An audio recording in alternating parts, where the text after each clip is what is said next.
I first met Charles back in 2012 at the first Blueprint conference when I was chairman and chief executive of the Wage Group, and we had a couple of people participate in that conference. And at that time, what was foremost on our mind really was the wider impact of the financial crisis, and we all knew that there was something to be worried about. I'm not sure we appreciated that the consequences of what happened would last as long as they have. Now, public trust does, of course, remain a major challenge for any business, but those of you who know me know I'm a passionate believer in the powerful force of business as a positive contributor and impact on society. And I hope to be able to share some thoughts with you today for today's conference that help the debate. I mean, terms like corporate social responsibility and reputation management are actually relatively recent additions to the English language, but the notion of responsible business goes back a long time in British history. In fact, it was about 200 years ago when a young man named John Cadbury opened a small shop in Birmingham selling tea, coffee and chocolate.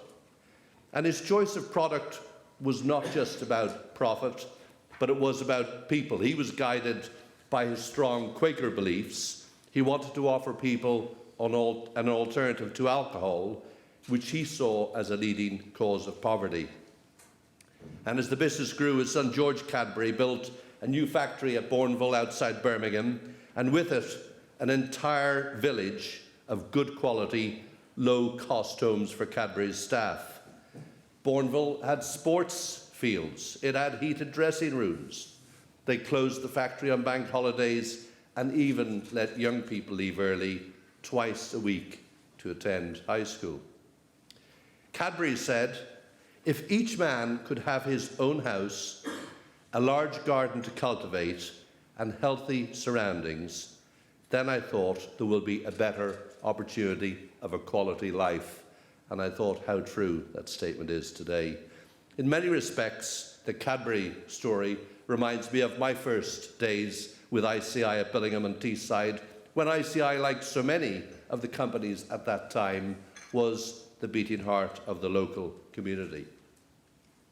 Now, as we fast forward to the 21st century, I strongly believe that at its best, business is still a force for good, that there is a lot to be proud of. But equally, there are some areas where firms can and should do a lot better.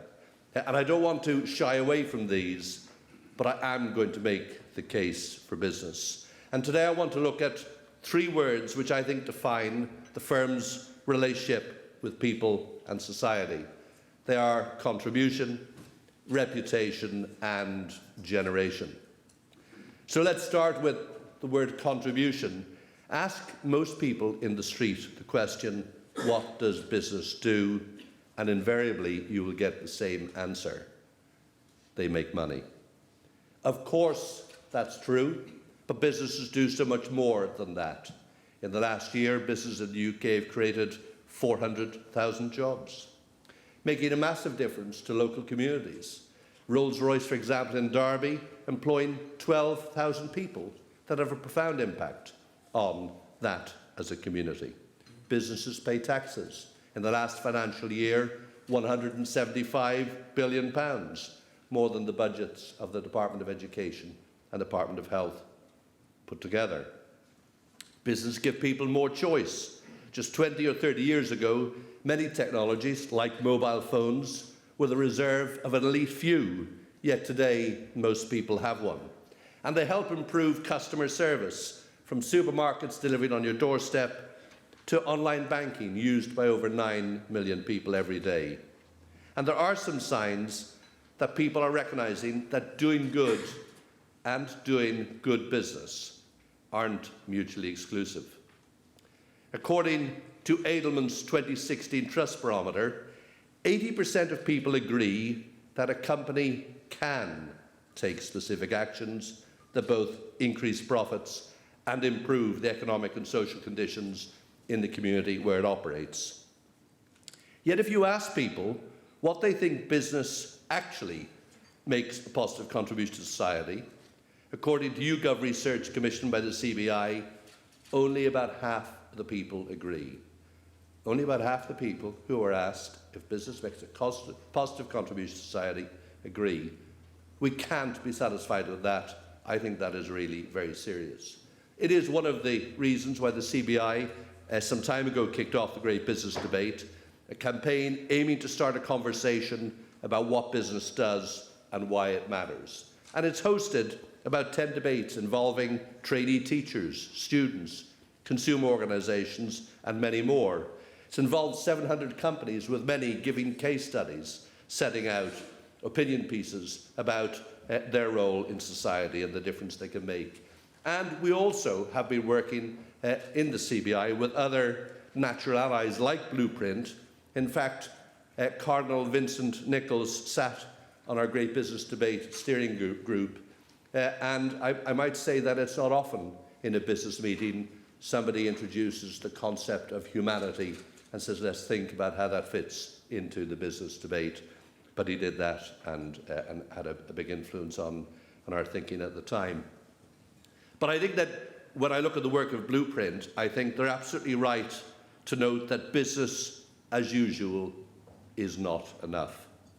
There are a number of legitimate challenges being made today, which in my view business can't ignore. In the years following the financial crisis, public trust in business has taken a real beating. And this matters for a whole range of reasons, but if you're the chairman of a company, it matters because trust is at the heart of reputation. And reputation is the second word I want to touch on today. For business, our reputation is a vital ingredient in securing our license to operate. Without that license, we are nothing. No customers, no employees, no shareholders, and ultimately no thriving communities. And Warren Buffett once said, it takes 20 years to build a reputation and 5 minutes to ruin it. And if I think back over the past 15, 20 years in business, the fastest company failures that I have seen have been the result of reputation damage and loss of trust, not deterioration in balance sheet. And reputation is a bit like oxygen. You only notice it once it starts to disappear. And last year we just saw a great example of what it means in today's world to let people down when the share price of Volkswagen fell 30% in just a few days as a result of the emissions scandal. And at the same time all of this is happening, of course, people's expectations are rising. They don't just buy products on everything from dolphin-friendly tuna to low-calorie alternatives. People are buying the values of the company that made it. According to some recent polls, 55% of people in this country agree that there are increased expectations on business to do the right thing compared to 10 years ago. And everyone in business, I think, is well aware of that. But there's a real risk that the next generation of employees and customers will actually be switched off to business. So we need to show we're leading the way and coming up with solutions. If not, the result will be that business as a whole will be seen as fair game for greater regulation. And it's no surprise that according to a YouGov survey commissioned by the CBI, that more than half of people were in favour of greater regulation in order to make business behave better and to hold firms to account. So there is a challenge to respond, demonstrating how we're putting responsibility at the heart of everything that we do. And this is not about words, it is about behaviours, it's about actions, every day, 365 days a year. So I think there are some questions that we can ask. On our board agenda, is CSR another bullet point, or is it at the very heart of the business we're running? Is responsible business something that we live 365 days a year?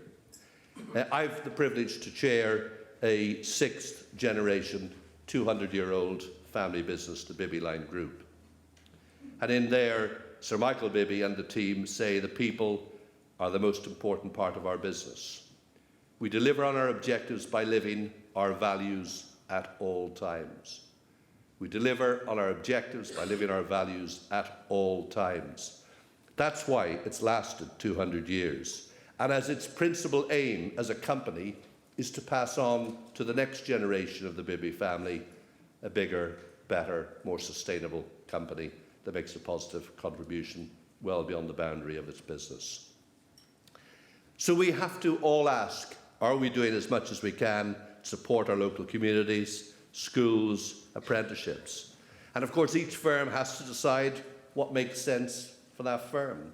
But ultimately, it is society and the local community that will decide whether or not we're operating and behaving the right way. And I want to look at a few examples because I think they bring to life the power of all of this in business. And I passionately believe that people's engagement, their motivation, their pride in company is hugely influenced by the way their company behaves and engages with society.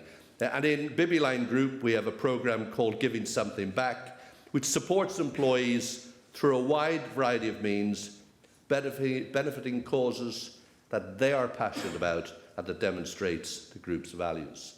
Since its inception in 2007, Bibby Line Group and its employees have donated over 8.4 million to a wide variety of causes throughout the world, harnessing our employees' commitment and supporting hundreds of charities in the community that we operate. The programme engages employees through a variety of methods, including match funding, but also volunteer mentoring and coaching with organisations like Teach First and the Prince's Trust, getting employees personally and directly engaged in some of these issues, but also involved in some exciting UK and international events, and having a little bit of fun in all of this is okay too, whether it's Four Peaks Challenge or a trek through the Grand Canyon or a project to help a school in Tanzania. But it also, this work can inspire innovation. And a group of people up in Liverpool organised a charity bowl, raised £25,000 in one night in aid of vulnerable young people living throughout the Liverpool region. And the reason I say this is what people in companies want to do. This is what makes them proud. This is what they actually care about. So I think it is important that we encourage it. But leadership, of course, does come from the top. And I tell this story because, in a way, I wouldn't have known if I wasn't in the group. But the chief executive of the Bibby Line Group is Sir Michael Bibby. And last October, he went with 12 other employees and his son to Tanzania. They raised £48,000 for Child Reach International for a building project to address the specific needs of the Matamboni Primary School near the town of Moshi. The project connected the school to the main water system, with the Bibby team installing a new reservoir and tank, because during the dry season, the water shortages can lead to cancellations of classes, which impact attendance levels and disrupt the lessons of those who attend. But the team also renovated a classroom that was in disrepair, painting the walls, laying a concrete floor. I might add, they had none of the competence and skills to do any of this stuff. But it was crucial to creating a positive environment for the children to learn. And the importance of this for me is the power of the signal of the behaviour of the action by the leadership of the company, as the company has a plan to continue into the next generation. So father bringing son to Tanzania to get engaged in this project is a more powerful message, in my view, than all the words on the charts. But it's not just about Bibby. There are, everywhere I look in business, there are great examples. There are some that I think are gems. I think what Greggs has done for its Fresh Start programme, helping 600 young people last year from marginalised groups becoming more employable, resulting in paid work for almost 50 people. Or another great example, really alive within the company when you do business there, is Timson's, who've been doing a wonderful job employing ex-offenders for 12 years. Today, they employ 400 ex-offenders working at all levels in the business, including 10 store managers. And as chairman of Teach First, education is an issue that's very, very close to my heart. We have teachers who've taught more than 1 million pupils in low-income communities across England and Wales. And the support and funding that we need to make that happen has come from Rolls-Royce, Deloitte, Citibank, KPMG, HSBC, Barclays, PwC, and many others. We couldn't run that programme without that corporate support.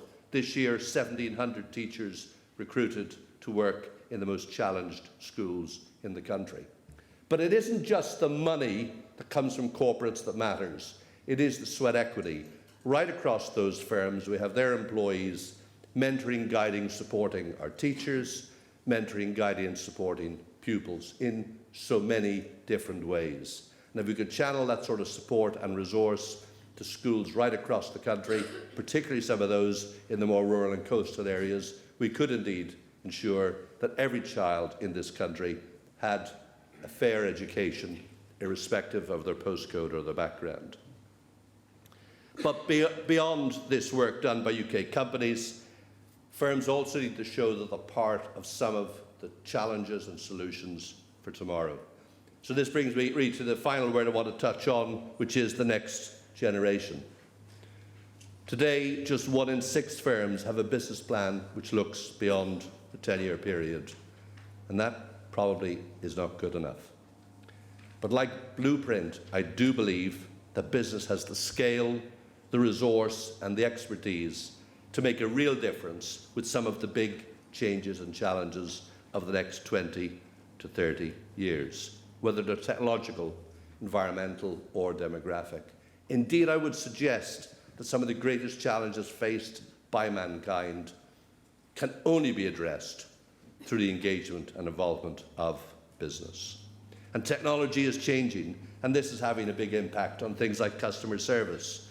Right now, many of you are probably tweeting about today's conference, and every day people are tweeting their feedback on brands, on services, on products, on social media, 24/7. According to one survey, 3/4 of customers who make a complaint to a brand on Twitter expect a response within 60 minutes. This all matters because in cyberspace, everyone can hear you scream. People aren't just complaining. They're broadcasting to thousands of friends and followers who trust their opinions that they will act on next time when they're booking a train ticket, having a dinner, or spending the money in a store. Many firms will need to change rapidly the way they operate. Our environment is also changing. In the coming decades, we know humanity will face some big challenges on climate change and sustainable living. If no action is taken, for sure, temperatures will rise by 4 degrees Celsius. By 2040, demand for energy and natural resources is expected to be 70% higher than the planet can provide. These are big, big challenges, and there is a role and opportunity for firms to engage in them, but also to get business from them.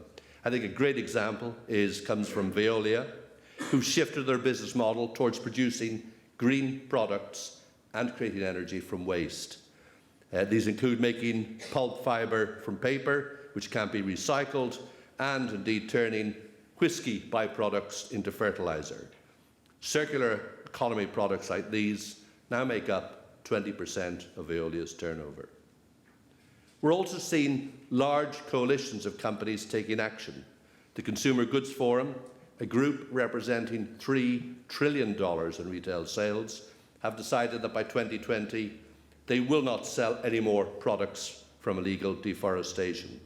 And this sends out, I think, an enormous signal to governments and supply chains about what is and is not acceptable. And our planet, of course, we know is changing demographically. In particular, the ongoing refugee crisis. Last year, more than 1 million migrants and refugees made the journey into Europe. During this time, many businesses have been supporting organisations like Doctors of the World. A leading supermarket chain donated 5,000 items of brand new winter clothing worth over £20,000 towards the Reef programme in Greece. And a major transport company from here in London donated 6 generators to help groups stranded in Calais. So there are a lot of good things that are happening. We can't add them all up very often because they're all different, but they do matter. And the importance of them, ultimately, is it is the route to build employee pride, to build community pride and stakeholder pride in what we do. And very often these examples in themselves are small, but when you add up the power and the potential of them right across, we have, of course, a huge potential to make a big difference. So I know I started by talking about John and George Cadbury, and I think today many of Britain's companies are keeping this tradition alive, showing that we can be a force for good. Whether it's Greggs and Timpson's on employability, Bibby Line Group on communities, Veolia on sustainability, and I know so many of the firms in this room, you're doing fantastic stuff. And indeed, like so many companies, keeping it a secret, just getting on doing stuff that you believe is important. But I absolutely, totally accept that I'm talking about the glass being half full, and I could have talked about it being half empty. There are serious challenges. And I think that our challenge in terms of trust in business is as big today in many respects as it was when we started out on the Blueprint journey a few years ago. So firms have to think about their reputation, the values and ideals which a company stands for. Sasha earlier talked about purpose. It has to resonate with people in the company and society. And we need to encourage more companies to think about the next generation and the challenges and opportunities that they will face. So I think we need to do more to show companies aren't faceless machines. They're run by people, with people, and for people. And that we need to show that business is part of society, not set apart from it. You know, in closing, the CBI recently set out its UK prosperity agenda. This rests on 5 pillars: skills, infrastructure, tax and regulation, innovation, and trade. But underpinning each one of these is the notion that as a business, we will only be listened to in the debates that matter if we're trusted by the public. So I think, yes, let's be inspired by the good, the great things the firms are doing today, but recognise we need to do a lot more and be a lot better tomorrow. I think we can do this together through forums like a Blueprint and well beyond. And I would just say to all of you, do more recognition, be more excited, be more proud about the great stuff that you do, because that will make others jealous and they'll want to do more and better than you. It's a privilege to be here today. Thank you very much. I'll be happy to take your questions. Thank you.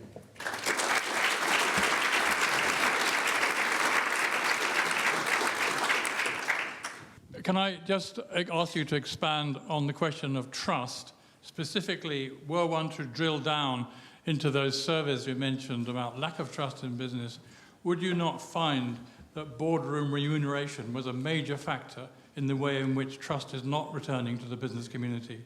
And until such time as business takes this seriously, is there any likelihood that trust will recover? So I think there are a whole bunch of forces that are working against this issue of trust, and I think remuneration is one of them. And if we cannot defend the remuneration that we apply in our corporations as being the right level of remuneration, if it can't be defended, it's going to be difficult to restore trust. I think every boardroom has to determine and decide that the remuneration policy that they have is the right one for that business in the society in which they're going to operate. And frankly, if they don't, society will decide. And again, I think we have seen hugely in recent years that when consumers, when society decides that something isn't acceptable, they do walk away from something. And whilst I might argue that older people like myself are slower in walking away, I do think the younger generation today, they walk away at very, very high speed, and they're very reluctant to come back because they use the social media glue to stick together. So, you know, I agree that's one part of trust. I think misbehaviour in ways that are determined to be unacceptable by society, which is not about compliance with regulation, it's not about the law, it's about what I decide is right and wrong in my community. That's what actually matters for business, not any piece of regulation or legal requirement. So I mean, I think it's one part of the mix, but not the whole part. Hi, thank you very much for that. I'm Rosie from Kin & Co. You say that Bibby Group lives its values every day, which is fantastic, but inevitably there will be times when there are hard financial decisions which need to be made that might conflict with those values, and that's something that I've heard people talk about a lot here today, this morning. It'd be really interesting to hear how you approach those decisions and how you keep that balance between values and day-to-day pragmatism. So look, I think that's a great question. I think one of the real benefits of a private family business is the business is rooted in the values of the family. So a bit like within your own family, you know what's right and wrong. For those people who are privileged to work in private family business, particularly those of longevity, you just know what the right thing to do is. You've got that sense of that. And if you look at the behaviour, for example, in Bibby of Sir Michael Waits, or in Sir Michael Bibby, or in the Waits group, James Waits and Andrew Waits and the family, you just knew what they stood for. So you didn't need an anchor point. I mean, you've got to think about recruitment and so on. But I mean, I think, look, let's be very clear. We are employing human beings. Human beings have a propensity to make mistakes and sometimes use too much initiative. And I think that the only protection against that is really, really, really deep-rooted values. That people will judge not by the words on the poster in the reception area, but by the sort of behaviours that they see.